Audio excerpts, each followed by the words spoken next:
Welcome to Herbally Yours, an adventure into the world of natural medicine.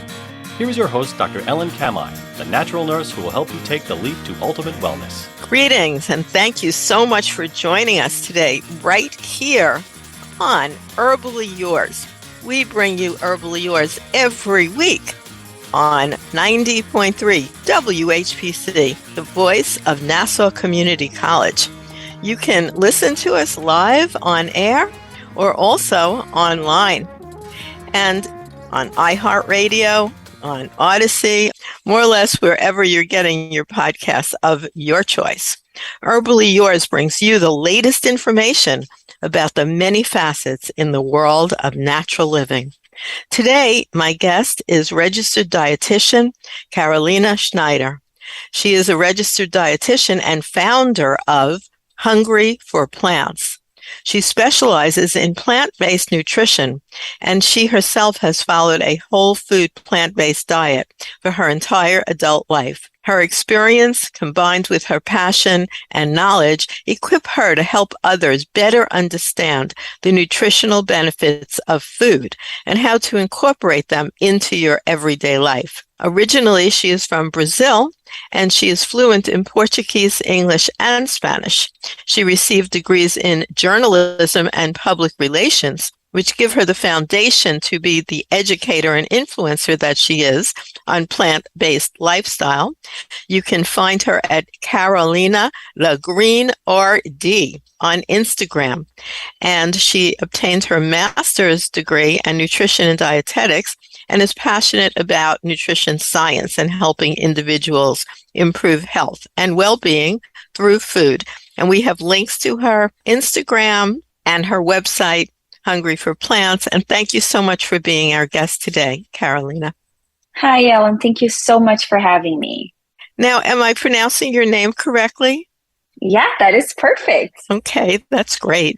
Let's go back in time and tell me about little girl Carolina and what led to your path of becoming a nutritionist. Yes. So this happened about 10 years ago, actually. So I was in my early 20s. I grew up in Brazil, as you mentioned, and I actually grew up on a very healthy diet, but it was a balanced diet. It had meat, had animal products, but in Brazil, we ate a lot of tropical foods, just fruits and vegetables. So I was used to eating a lot of plants already. But when I was in college, Ellen, I was studying journalism, and my roommate was vegan and plant-based. And it really kind of got me to start eating more of this plant-based diet without even noticing, because we were cooking most of our meals together. We had to live together. So I just started learning a little bit from her. I always had a passion for nutrition, but again, like I said, I was studying journalism. I wasn't really into science at that time. And, once I started eating more of that plant-based way, I really started noticing great benefits to my skin, my digestion, just my energy levels. And after I finished my journalism degree, I actually decided to go back to school and study nutrition because I had experienced all these great changes through my diet. So I just wanted to learn more. Why am I feeling better? The impact of food on our health and well-being, and how can I help others feel the same way? So you were inspired both through professional learning as well as personal experience. Absolutely. And I think that really is what helped me was having someone who was cooking these plant-based meals, and I was just kind of tagging along and eating these delicious foods. So that was great. So I would also say that since you're from Brazil, Brazil is definitely known as a heavy meat eating country. Like if you ever go to a Brazilian restaurant, you're not getting a vegan meal. That is correct. You do get some, a great salad bar at these steakhouse restaurants, but it is definitely a culture where meat is the center of your plate. But we do, at least at my household, and I could be different from the rest of Brazil, but we did grow up on a lot of vegetables every time. So we would have, chicken or red meat, and we would have at least 2 or 3 types of vegetables, salad, and then a lot of fruit. So I think that also helped me kind of acquire that plant-based eating from the start, although, like you said, meat was always there. So when you are becoming a vegan or when someone chooses to do that, I find as being a holistic health provider now for 60 years, and that's right, 60 years. I've been doing this professionally. That's amazing. I often find that people make give various reasons about why they're moving towards being vegetarian and or vegan, and we'll let you define the difference between those two. But it's usually within two camps. One is that they have decided they feel that it's healthier for them. And the other one is almost more a spiritual, emotional decision about not wanting to be involved with killing animals. So was either of those linked to your perspective? Yes, absolutely. I would say health and well-being was the primary reason, because like I mentioned, I was feeling better, physically, mentally too. I can argue that, my energy levels are better. I feel like I was thinking a little bit clearer. And I know food definitely had an impact on that. But the animal cruelty was certainly a reason, kind of following my transition, because I became really knowledgeable of the animal food industry, which I wasn't before. And that definitely got me to stay on the plant-based diet. I think that really touched my heart.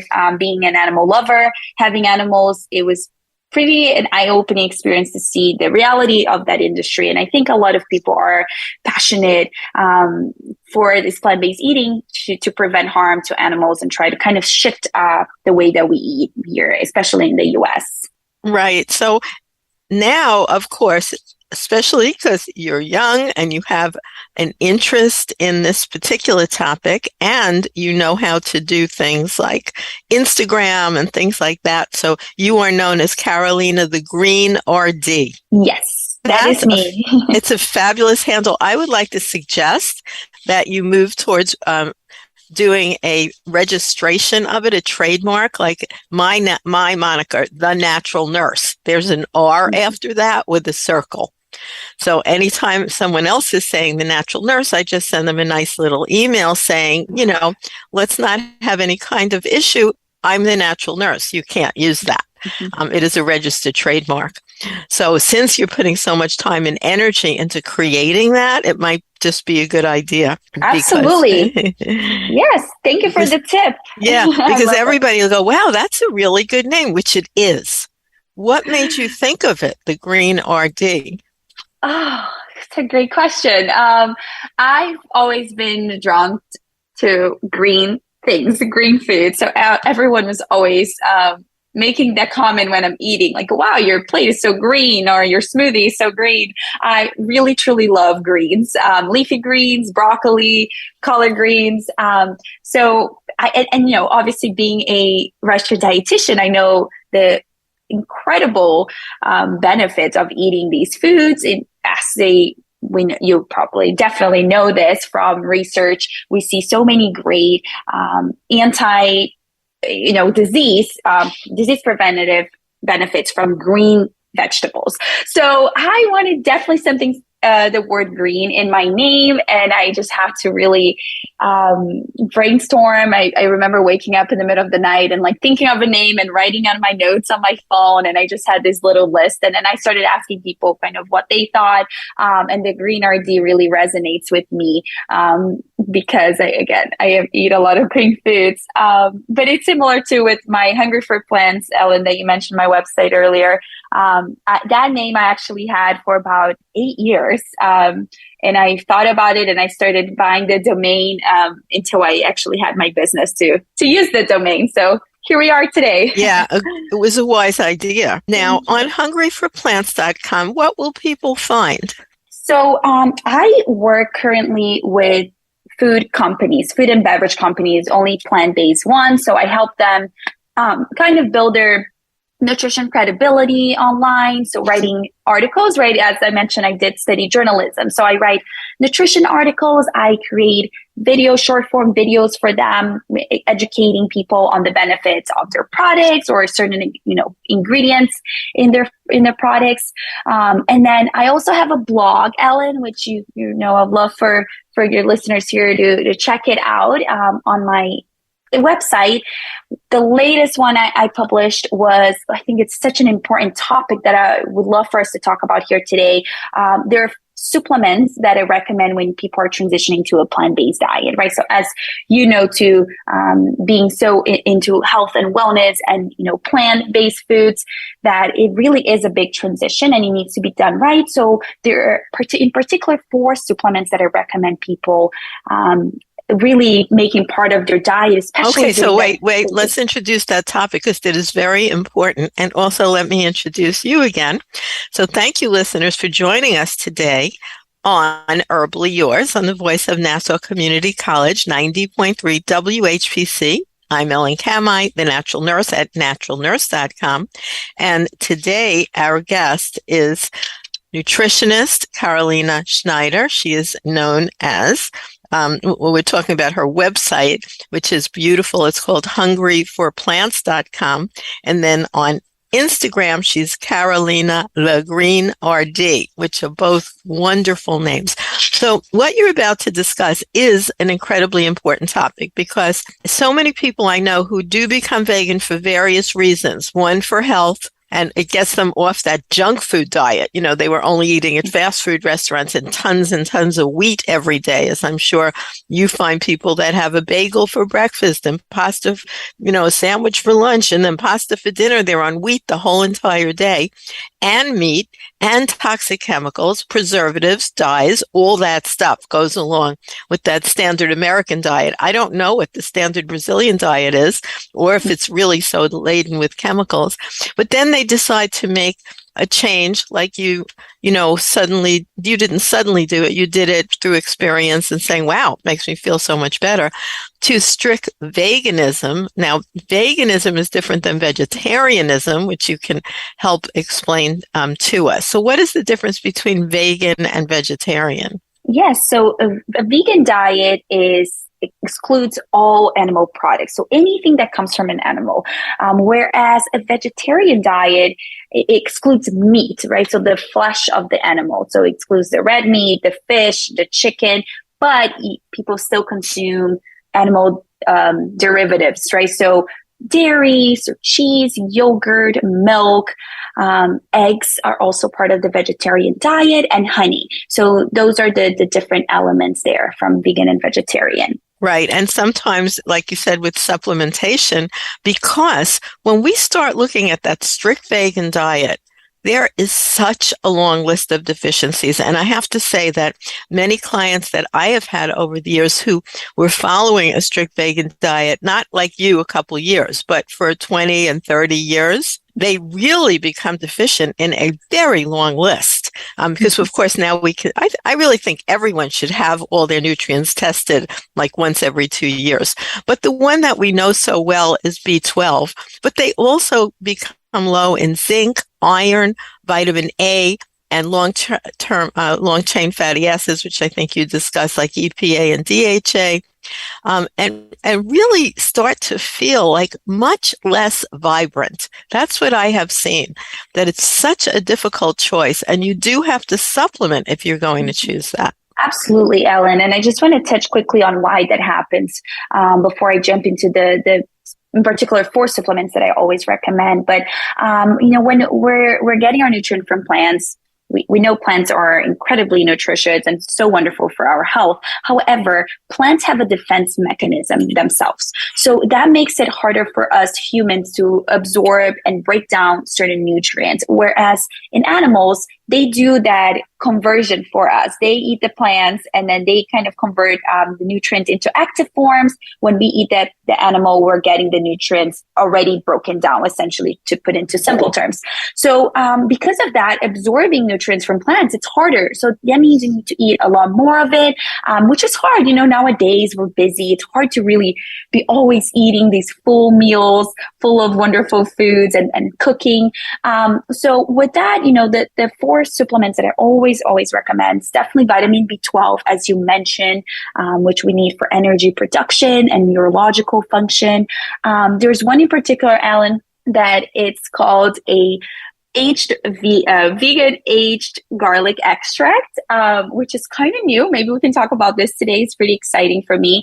And that is really beneficial for cardiovascular health, which, as you mentioned, when people are eating, heavily processed foods, even on a vegan diet nowadays, a lot of foods are so processed, they are really harming their heart health. So this one is very important. And then we have vitamin D, which is extremely important for your immune health, and we have calcium for bone health. As you probably know, a lot of vegans experience bone loss, bone density loss because of their diet. So supplements can be really helpful, making sure they have adequate blood levels. That's really true. And of course, even heavy meat eaters, when you do, and I heavily suggest that every listener get a nutritional analysis.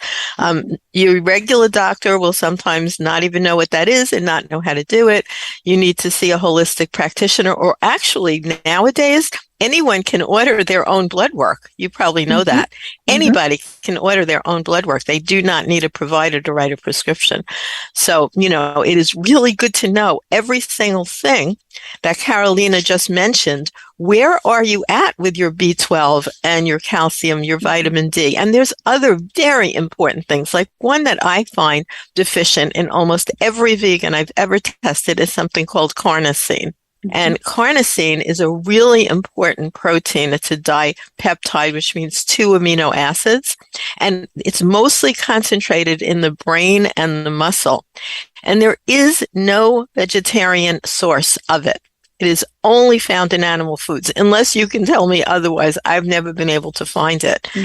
Naturally occurring in a plant-based food. So that's another very, very important one that I find deficient, especially in people as they age more like my age. I'm in my 70s now, and I've been doing this since I'm in my teens, that many people start to get, memory issues, and they can actually see their muscles not working as well, so they don't feel as strong. They're always going to have that carnosine deficiency. So it's a good thing to look for. So when you're recommending something like B12, and let's talk about that aged garlic extract.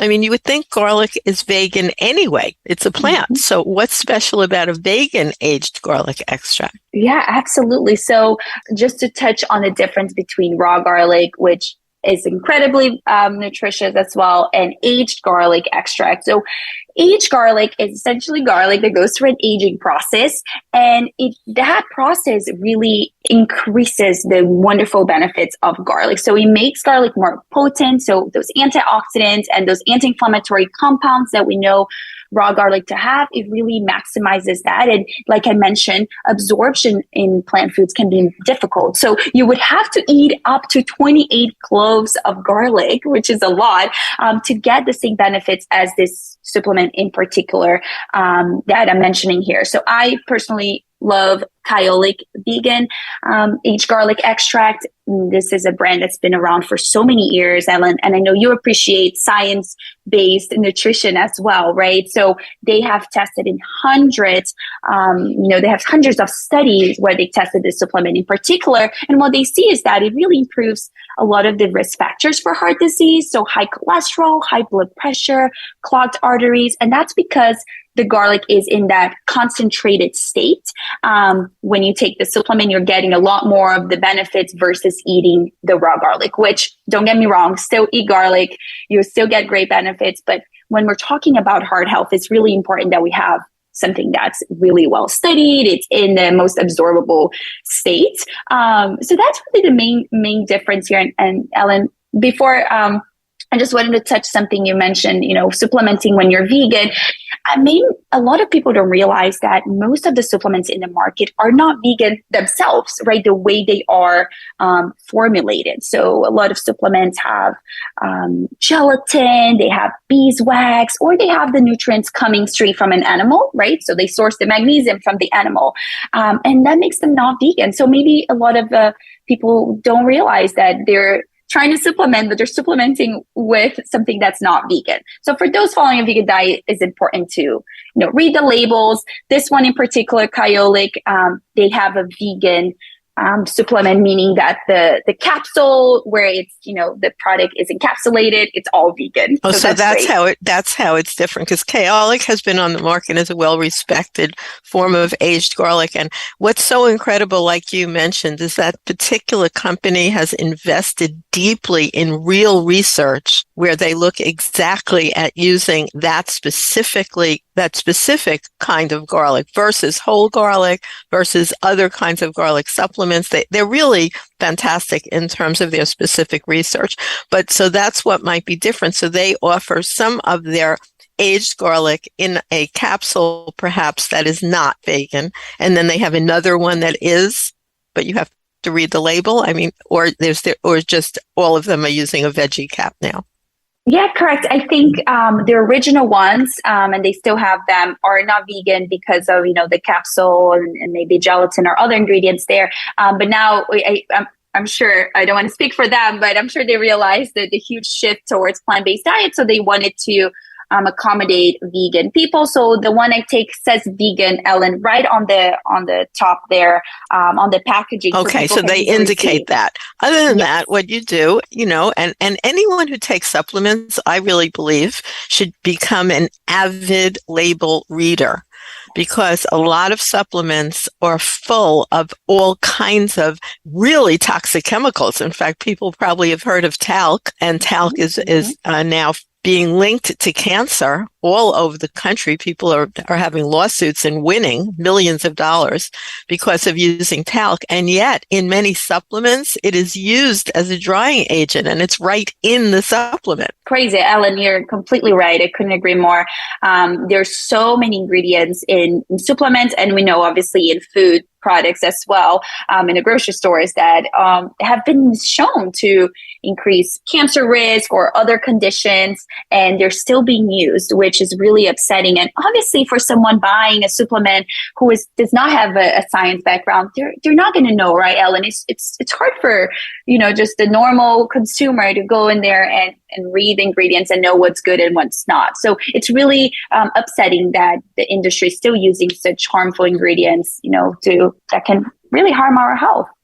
I know it is. And so that's why it's great to have some guidance and go to Carolina Schneider's website and find her on Instagram at Carolina the Green RD, or Instagram Hungry for Plants, or her website Hungry for Plants, which also has that great blog. So you do so much education. Let's talk about vitamin D, because certainly most of the supplements that contain vitamin D are not necessarily vegan at all. And the ones that are often a kind of vitamin D, which is called vitamin D2, which is ergocalciferol, which is actually, interestingly enough, not a natural form, but it is a vegan form. Absolutely. So we do actually vitamin D, like you mentioned, most of the supplements, they're sourced from animals.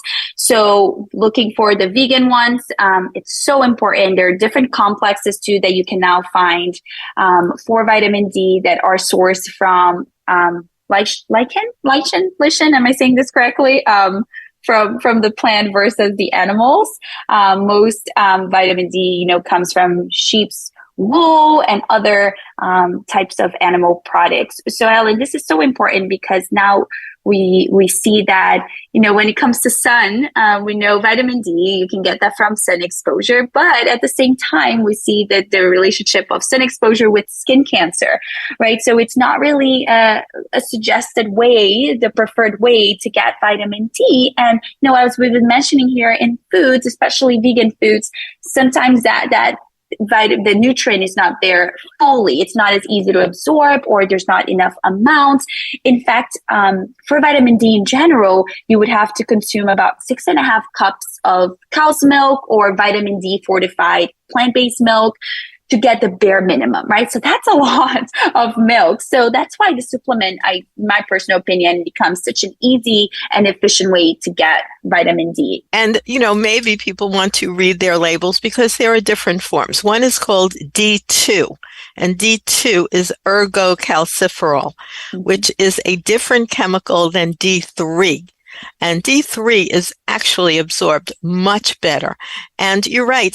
I know many vegans who are, pretty strict, but they're not only into it for the religious reason, let's say, or the emotional connection, because like you already said, the D3 is gotten from sheep's wool, and the sheep are not killed, just like honey.